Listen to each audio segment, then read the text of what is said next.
Igan, nakatikim ka na ba ng empanada na bukod sa malapad na, matambok pa? Ay damo-damo sa paligid, may dalawang bilog sa gitna, swak na swak sa bulsa, lalo na sa panlasa.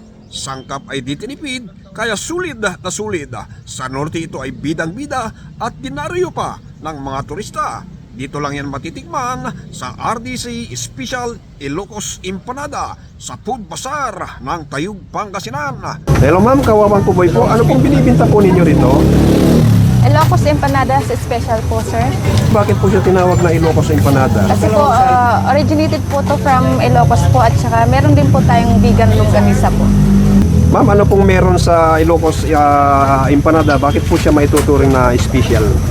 Siya po yung bestseller po namin, special po, sir. At meron po siyang laman po na papaya po na hindi po tinipid sa toppings po. At saka meron po one vegan longganisa po na ilalagay sa loob at saka isang one egg po. Ano-ano po yung mga klase po ng mga empanada? Meron po tayong regular na tinatawag po, 45 pesos lang po. Vegetable at saka egg, one egg lang po ang laman nun. At meron din po tayong TG 80 po, vegetable, vegan longganisa at 2 eggs po.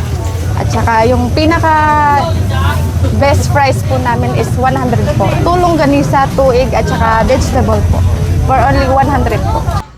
Tara na mga igan, at tikman natin ang empanadang nagtatambukan.